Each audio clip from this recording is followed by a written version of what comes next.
La pregunta histérica 2. ¿Qué es una mujer?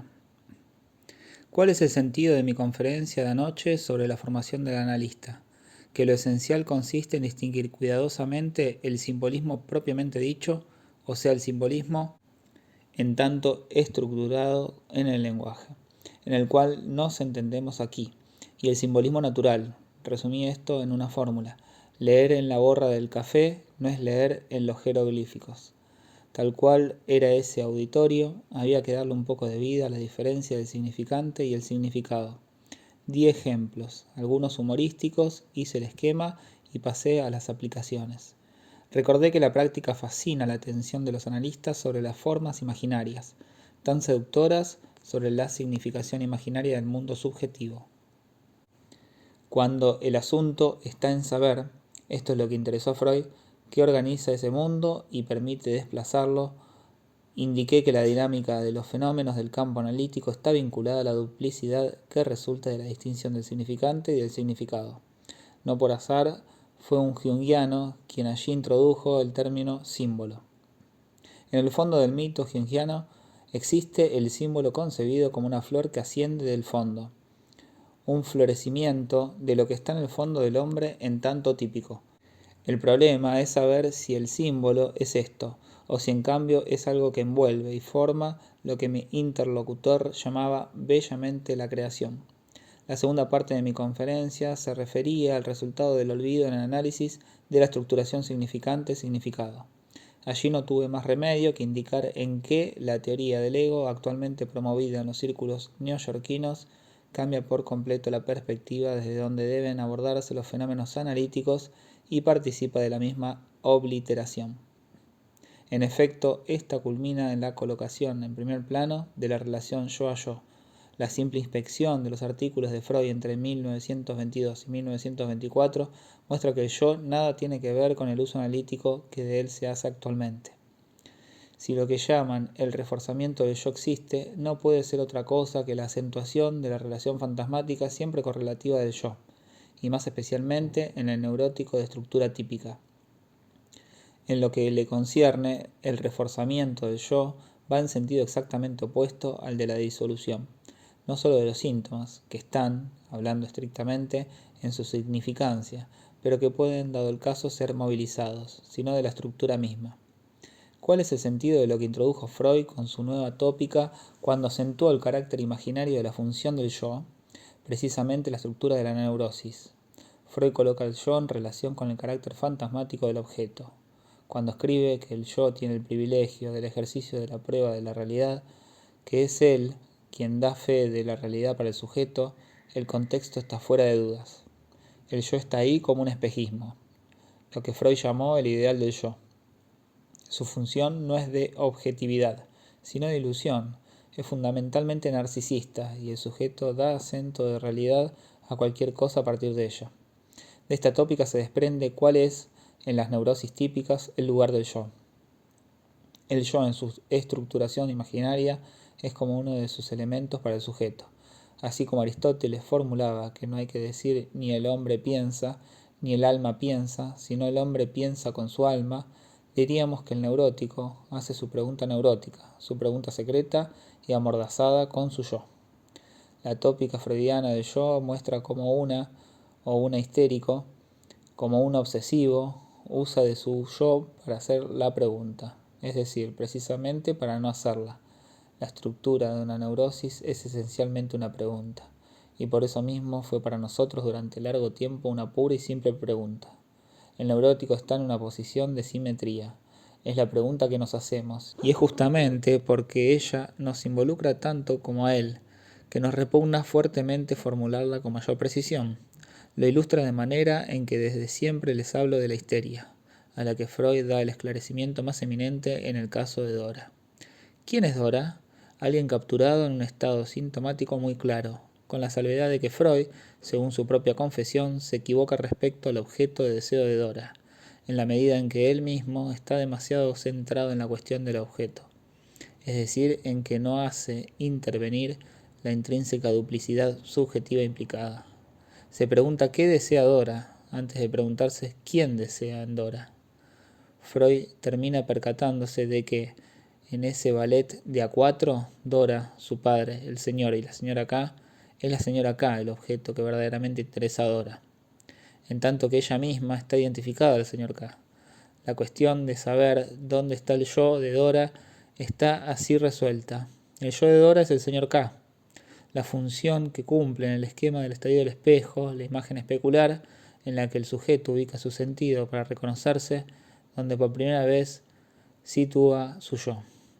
Ese punto externo de identificación imaginaria, Dora lo coloca en el señor K, en tanto ella es ese señor K.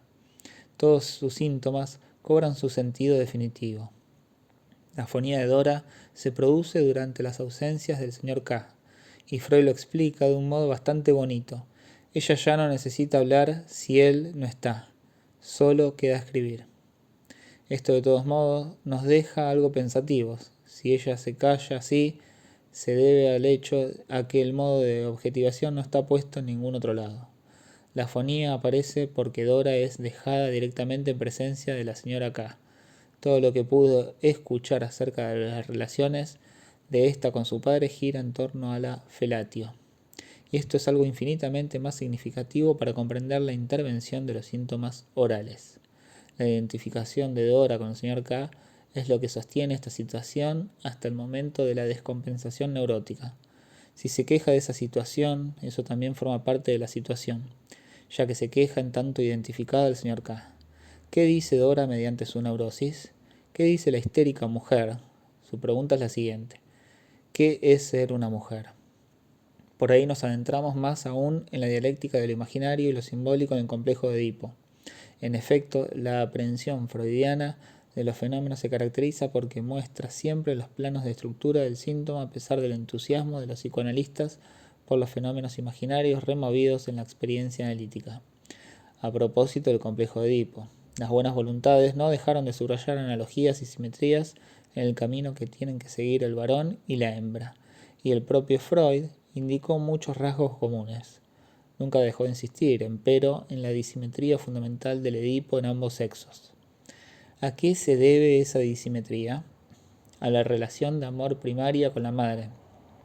Me dirán, pero Freud estaba aún lejos de haber llegado a eso en la época en que comenzaba a ordenar los hechos que constataban en la experiencia. Evoca, entre otros, el elemento anatómico que hace que para la mujer los dos sexos sean idénticos. ¿Pero es esta, sin más, la razón de la disimetría? Los estudios de detalle que Freud hace sobre este tema son muy densos. Nombraré algunas consecuencias psíquicas de la diferencia anatómica entre los sexos.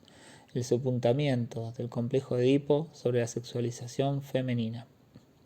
¿Qué hacen surgir?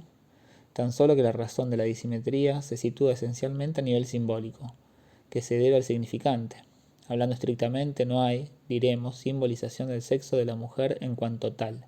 En todos los casos, la simbolización no es la misma, no tiene la misma fuente, el mismo modo de acceso que la simbolización del sexo del hombre. Y esto porque lo imaginario solo proporciona una ausencia donde en otro lado hay un símbolo muy prevalente. Es la prevalencia de la Gestalt fálica la que, en la realización del complejo edípico, fuerza a la mujer a tomar el rodeo de la identificación al padre, y a seguir por ende durante un tiempo los mismos caminos que el varón. El acceso de la mujer al complejo edípico, su identificación imaginaria, se hace pasando por el padre, exactamente al igual que el varón, debido a la prevalencia de la forma imaginaria del falo, pero en tanto que a su vez está tomada como el elemento simbólico central del Edipo. Si tanto para la hembra como para el varón el complejo de castración adquiere un valor pivot en la realización del Edipo, es muy precisamente en función del padre, porque el falo es un símbolo que no tiene correspondiente ni equivalente. Lo que está en juego es una disimetría en el significante. Esta disimetría significante termina en las vías por donde pasará el complejo de Edipo. Ambas vías llevan por el mismo sendero, el sendero de la castración. La experiencia del Edipo testimonia la predominancia del significante en las vías de acceso de la realización subjetiva, ya que la asunción por la niña de su situación no sería en modo alguno impensable en el plano imaginario. Están allí presentes todos los elementos para que la niña tenga de la posición femenina una experiencia que sea directa y simétrica de la realización de la posición masculina. No habría obstáculo alguno si esta realización tuviera que cumplirse en el orden de la experiencia vivida, de la simpatía del ego, de las sensaciones. La experiencia muestra, empero, una diferencia llamativa. Uno de los sexos necesita tomar como base de identificación la imagen del otro sexo. Que las cosas sean así no puede considerarse como una mera extravagancia de la naturaleza. El hecho solo puede interpretarse en la perspectiva en que el ordenamiento simbólico todo lo regula. Donde no hay material simbólico, hay obstáculo, defecto para la realización de la identificación esencial para la realización de la sexualidad del sujeto. Este defecto proviene de hecho de que, en un punto, lo simbólico carece de material, pues necesita uno. El sexo femenino tiene un carácter de ausencia, de vacío, de agujero, que hace que se presente como menos deseable que el sexo masculino en lo que éste tiene de provocador, y que una disimetría esencial aparezca. Si debiese captarse todo en el orden de una dialéctica de las pulsiones, no se vería el porqué de semejante rodeo, porque una anomalía semejante sería necesaria. Este señalamiento dista mucho de ser suficiente en lo tocante a la pregunta en juego, a saber la función del yo en los histéricos masculinos y femeninos. La pregunta no está vinculada simplemente al material, a la tienda de accesorios del significante, sino a la relación del sujeto con el significante en su conjunto, con aquello a lo cual el significante puede responder. Si ayer hablé de seres del lenguaje, era para impactar a mi auditorio. Los seres del lenguaje no son seres organizados, pero que sean seres que impriman sus formas en el hombre es indudable. Mi comparación con los fósiles estaba, hasta cierto punto, totalmente indicada, pero de todos modos carecen de una existencia sustancial en sí. Consideremos las paradojas resultantes de determinados entrecruzamientos funcionales entre los dos planos de lo simbólico y lo imaginario. Parecería, por una parte, que lo simbólico es lo que nos brinda todo el sistema del mundo, porque el hombre tiene palabras, conoce cosas. El número de cosas que conoce corresponde al número de cosas que puede nombrar. No hay dudas al respecto. Por otra parte, tampoco hay dudas acerca de que la relación imaginaria está ligada a la etología, a la psicología animal. La relación sexual implica la captura por la imagen del otro. En otras palabras, uno de los dominios se presenta abierto a la neutralidad del orden del conocimiento humano. El otro parece ser el dominio mismo de la erotización del objeto. Esto es lo que se manifiesta en un primer abordaje. Ahora bien, la realización de la posición sexual en el ser humano está vinculada, nos dice Freud y nos dice la experiencia, a la prueba de la travesía de una relación fundamentalmente simbolizada, la del Edipo, que entraña una posición que aliena al sujeto, vale decir que le hace desear el objeto de otro y poseerlo por procuración de otro.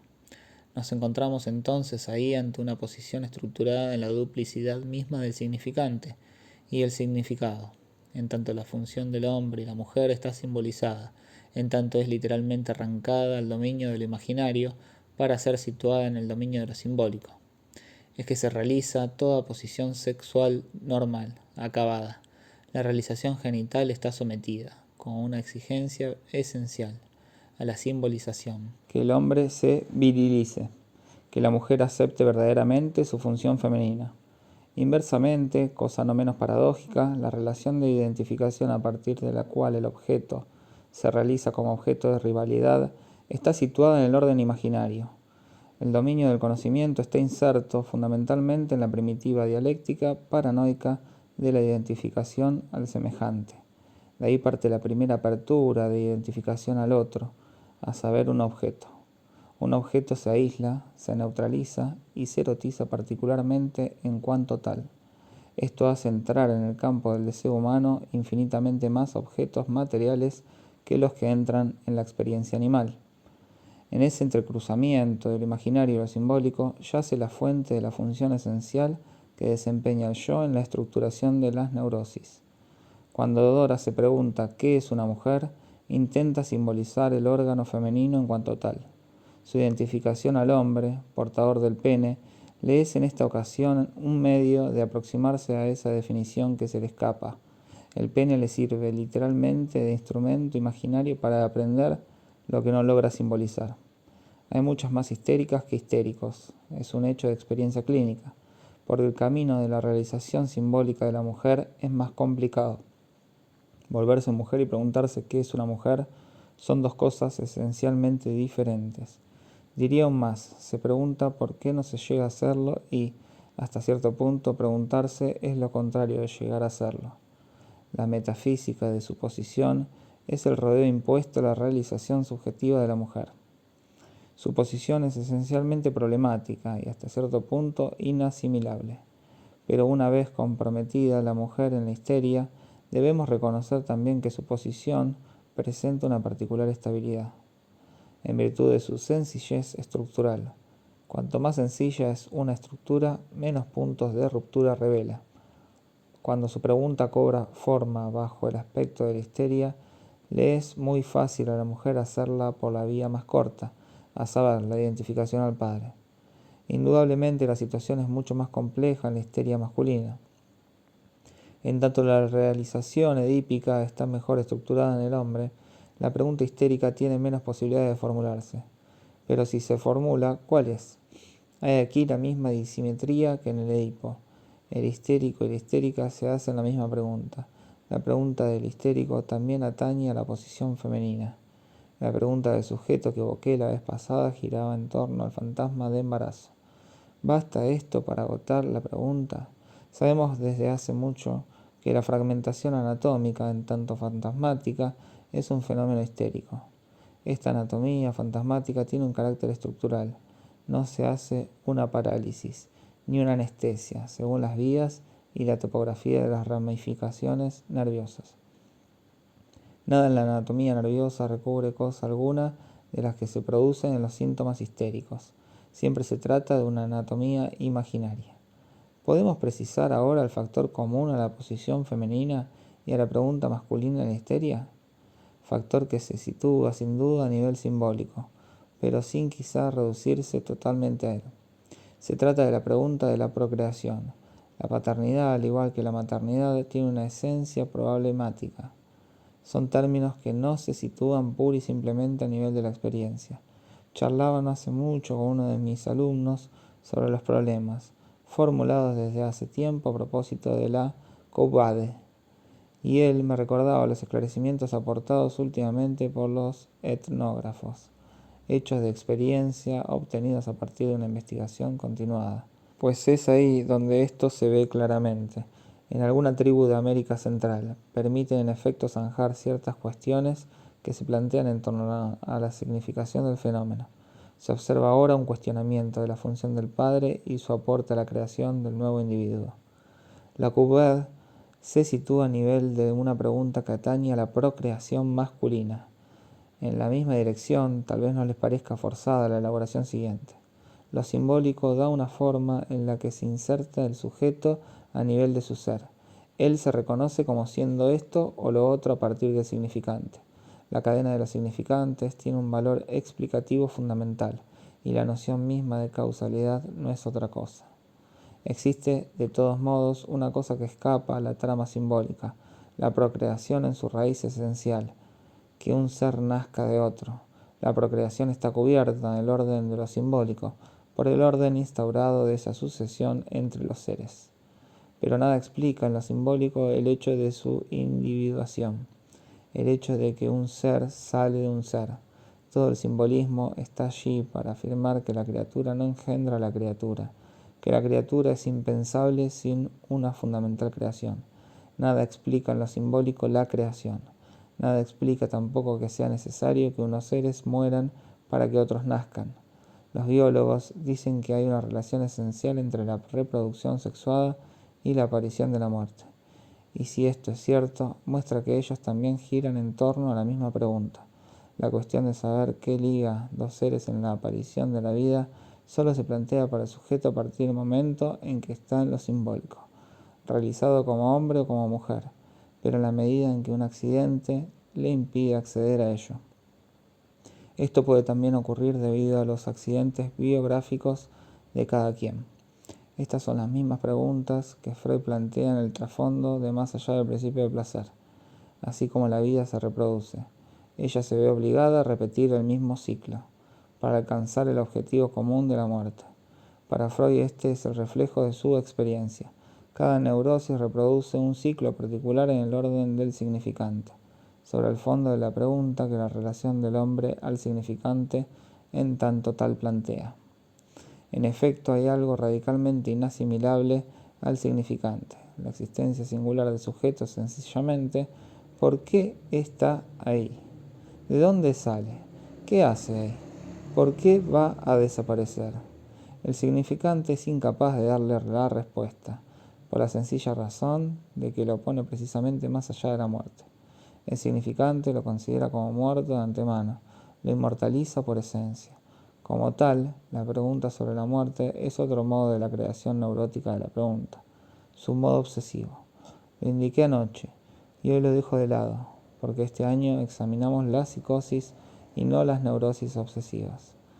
Las consideraciones de estructura que aquí propongo no son más que preludios al problema planteado por el psicótico.